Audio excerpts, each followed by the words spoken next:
चिराग पासवान की तरफ से जो ये कहा गया है कि नीतीश कुमार ही नेता होंगे और वही मुख्यमंत्री होंगे, ये बात हालांकि ये बार बार एनडीए के सभी घटक दल और घटक दलों के जो वरिष्ठ नेतृत्व है, जो शीर्ष नेतृत्व है, उनकी तरफ से ये बात बार बार दोहराई जा रही है। और इसे कहने का और पूछने का एक ही कारण है कि चुनाव प्रचार की शुरुआत जब से हुई थी तब से ये सवाल बार बार चर्चा के केंद्र में आता था। विधायक दल चुनेगा अपना नेतृत्व, एक इस बयान के कारण विपक्ष ने इस मुद्दे को लेकर बहुत सवाल पूछे, लेकिन अब वो समय आ गया है जब आखिरकार विराम लगेगा उन सारे सवालों पर। लेकिन उसके साथ ही एक और बड़ी चीज ये कि अब जो आप देख रहे हैं वो केवल एक औपचारिकता कही जा रही है कि अब नीतीश कुमार को यहां पर नेता चुन के और उसके बाद आगे जाकर वो राजभवन जाके इस्तीफा भी देंगे और साथ में सरकार बनाने का दावा भी पेश कर देंगे। और इस बार किसी भी तरह का कोई संशय कहीं पर भी नजर नहीं आ रहा है।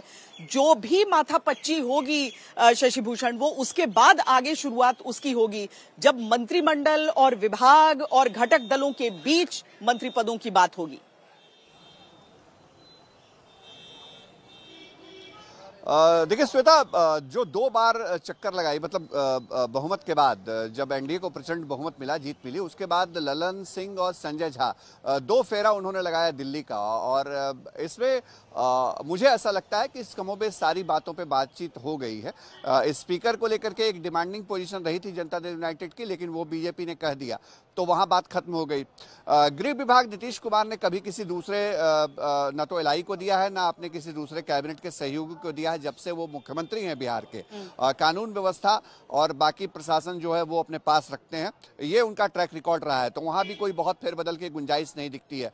वित्त विभाग ये बीजेपी के पास रहेगा। संभव है सम्राट चौधरी, जिन्होंने बड़े फैसले लिए सरकार गठन से पहले, विधानसभा चुनाव से पहले, वो कंटिन्यू करेंगे।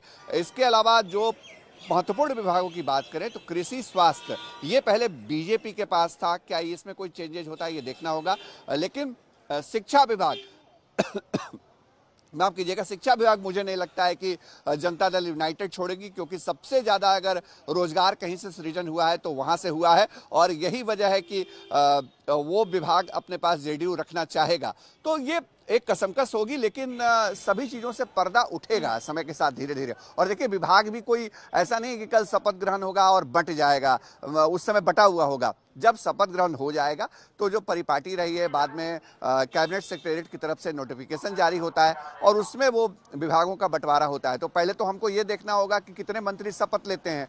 जो मंत्री शपथ लेंगे और जो डिपार्टमेंट जिस दल के पास होगा, अगर मान लीजिए 5 या 10 की संख्या में ही मंत्री पद शपथ लेते हैं, तो उन्हीं मंत्रियों के बीच उस पार्टी के विभागों को रखा जाएगा, जो हमने देखा है पहले भी।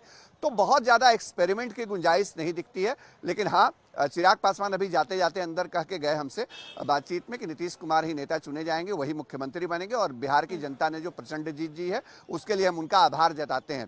तो राजनीति में बहुत सारी चीजें समय के मुताबिक बदलती हैं। पिछले विधानसभा में हमको याद है 20 में जब चुनाव हुए थे, चिराग पासवान की पार्टी से तो पहली बार है कि बिहार में विधानसभा में एक साथ एलजेपी रामविलास यानी चिराग पासवान के नेतृत्व में नीतीश कुमार के साथ उनके विधायक बैठे हुए नजर आएंगे यहाँ की विधानसभा में। और इसीलिए चाहे जो शपथ ग्रहण हो वो 10, 15, 20 इतने ही मंत्रियों का हो, लेकिन घटक दलों की मौजूदगी उसमें रहनी है। अब किस रूप में रहनी है, किस तरीके से कल उस शपथ ग्रहण समारोह का आकार होगा, उन सारी चीजों पर होगी बात। यहाँ पर बैठक पर भी हमारी नजर बनी हुई है।